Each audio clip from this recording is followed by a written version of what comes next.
My kids and I were having a debate, as we are wont to do from time to time the other day, about who's the most irreplaceable, most important character in Star Wars, all those movies. And we thought about all the impressive ones and the big names. And ultimately what we decided as we went through all the little plot beats in our heads was it's a little blue and white rolling trash can. It's R2D2. If you take R2D2 out of the thing, there's no point in anybody else showing up because there are 100 little inflection points in the story where everything just goes off the rails and everything is ruined. And I have no idea if George Lucas or the people who took the baton from George Lucas to continue telling the story, well, took the baton, then fumbled the baton, then barfed on the baton, then accidentally kicked the baton into a flaming dumpster as the dumpster was being picked up and loaded onto the back of a runaway train, and the runaway train was headed toward a tire fire, and then the whole thing went off a cliff.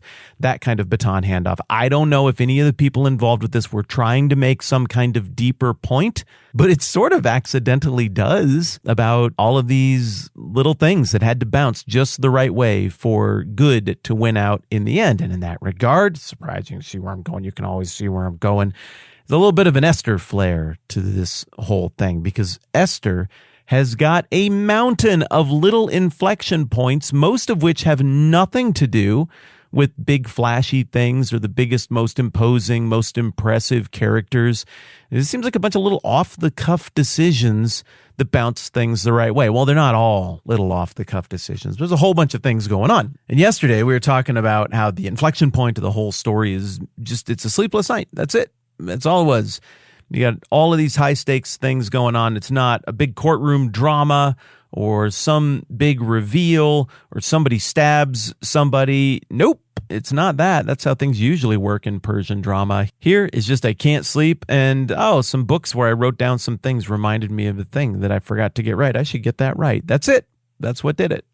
But whereas George Lucas and whoever it is taken over writing Star Wars things since him seem to be making some kind of point, using R2D2 as the narrative vessel to make this point about these fluky little small inflection points throughout that all had to go the right way, all going the right way. So it is that in Esther, we see so much of that across the board.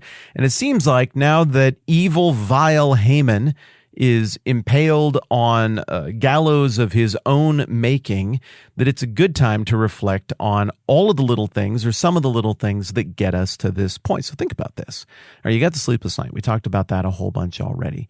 But then on top of that, you've got eunuchs who are usually bad guys. The original audience would have thought of them as being influencers of the king who influence the king toward destructive outcomes or selfish outcomes for eunuchs. But here, really, they all behave very well. And them being representatives of influence, if anything, would tell the original audience that God used these people, this people group who are a metaphor for influence, to influence and nudge the story in a way that was redemptive.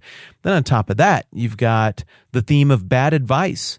Bad advice that Haman gets from his wife and his friends is a relatively small thing. It's them shooting off their mouths at a drinking party, no big deal. But it plays itself out in such a way that Haman erects the device of his own destruction.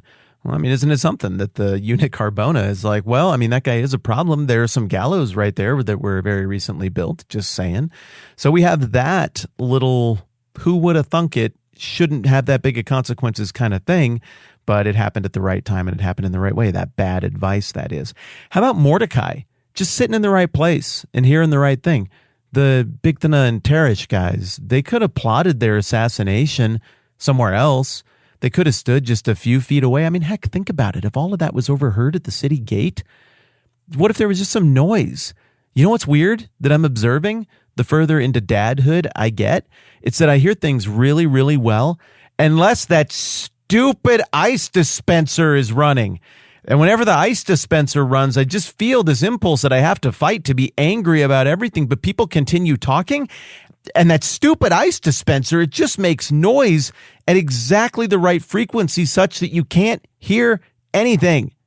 What if an ice dispenser had been running when Bigthana and Teresh were talking about what they were going to do to the king.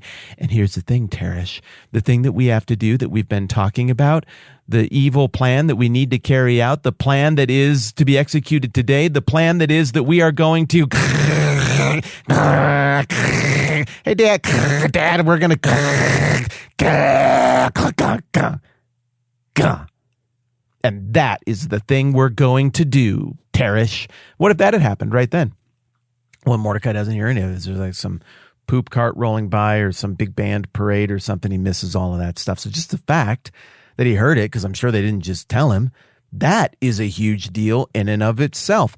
Heck, let's go back even further. How about the fact that Esther got chosen at all in the first place? I mean, it looks like Mordecai might have had a hand in nudging it toward that, but Esther's passive in all of it. Remember, she just got taken. She got entered in this contest. What if Esther goes first in the contest? Is the king going to pick her? No, I don't think so. He wanted to sample the goods. And so the contest runs for a really long time. And it's not just, I think, that she was very charming.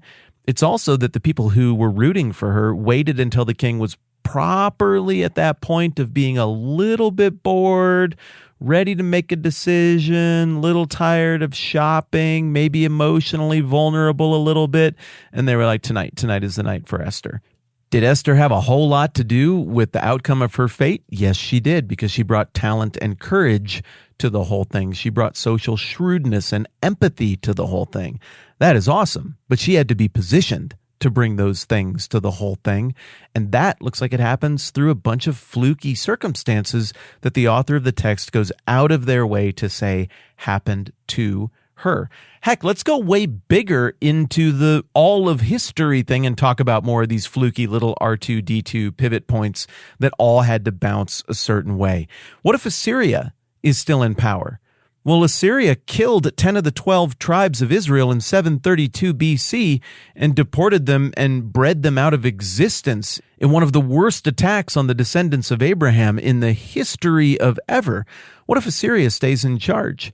Do you think they're just going to let that southern kingdom sit where it is? Do you think the southern kingdom of Judah with the remaining 2 tribes is so well run and so good at foreign policy that they're not eventually going to run afoul of Assyria, who takes no prisoners? No, they're going to run afoul of Assyria, and Assyria is going to wipe them out, and then all we would know about the descendants of Abraham, the Jewish people, would be some stuff that we read on a plaque that's an interpretation of some relief from some building on a wall in Nineveh that now sits at the British Museum that says that there was some people group that history totally forgot that they also wiped out. No, Assyria needed to go away. They were a time bomb in order for any of this to move forward. And they lose at the Battle of Carchemish in 605. How do they lose at that battle? Well, everybody else is on the same team for a little while. The Medes and the Persians and the Babylonians. And then the Babylonians win out. Well, the southern kingdom gets themselves into trouble quickly with them in 586. But even there, Nebuchadnezzar is clearly portrayed as being influenced by the God of Abraham. And Nebuchadnezzar, through the miraculous work of God, never really is able to do away with this people group he has. And somehow they managed to maintain an identity, in part through the preaching of the prophets who said, you're going to be taken into captivity, go handle your business. But about the time that the Babylonians would forget those lessons under new leadership, Cyrus the Great comes along around 540, 539, and he defeats the Babylonians. And Cyrus's heart, as prophesied from days of old, is going to be directed like a watercourse toward sympathy toward the Jewish people. So he issues an edict to send them back. Why would the ball bounce that way? I don't know. Historically, it doesn't make a ton of sense, but it did. But then the great Persian patron of the Jews dies, and Jews run into all kinds of opposition. And Cyrus's successors don't seem to give a rip about any of the problems of the Jews, even though they're traveling in the same neighborhood as Jerusalem. Cambyses, Bardia, they don't care. It's not on their radar. We have no evidence of that. But then an usurper, a weird dude with huge insecurities, Darius, manages to snatch the throne. Well, the result of that is that Darius has to be doggedly loyal, not to the rulings of Cambyses, and especially not to Bardia, the imposter. He's got to be slavishly loyal to whatever Cyrus said, which then causes things to bounce in the direction of something favorable to the Jews again, as Darius gets petitioned and is like, well, I do whatever Cyrus declared because I am the next king rightly in line from him. Let me look into that. And then they got to search all the royal archives. And somehow, in the least likely of all the royal archives, some scribe, some clerk manages to find it. What a crazy way for that ball to bounce. That's an R2D2 moment. Shouldn't have happened. Yet it does. They find it. And because of that, Darius doubles down even harder on his support for the Jews and their rebuilding project, and then he dies after getting beat by the Athenians late in his life, and his son has a chip on his shoulder about the Athenians, and so Xerxes gets together a war council, and everybody gets drunk, and he's young, and he's insecure, and he's trying to impress people, and as a result, he accidentally gets duped into running off his queen, and then he loses and is all depressed because everything goes wrong in Greece and on the trip home, and now he's sad and he needs a new queen, and that gets us all the way back to the stuff that happens in the book of Esther. There are just so many things that had to bounce a certain way. Well, what happens if they don't bounce a certain way? Well, possibility number one is that Xerxes never really notices what's going on, and Haman carries out his attack. Possibility number two is that Haman straight up climbs the ladder and becomes king himself. He clearly wants to be. He clearly wants to wear the king's robes and smell like the king and be treated like the king. And this sort of stuff happened. I mean, it happened one generation earlier with Darius finding a way to usurp the throne. So even if somehow the Jews hadn't been taken into captivity in the first place and they still had a little micro kingdom way out west, if Haman, who is an Agagite, were to usurp the throne from Xerxes, even if Jerusalem had still been its own little teeny tiny kingdom, he would have had an immediate grudge to bring to bear against them, and there would have been no one to stop him or oppose him. Now, there's just a zillion little R2D2 moments, and it's not just the sleepless night. It's reversal after reversal, surprise after surprise, seemingly inconsequential thing to the story that we eventually run into with the threat to the Jewish people after seemingly inconsequential thing. And they all end up going the right way for this to end up being a redemption story.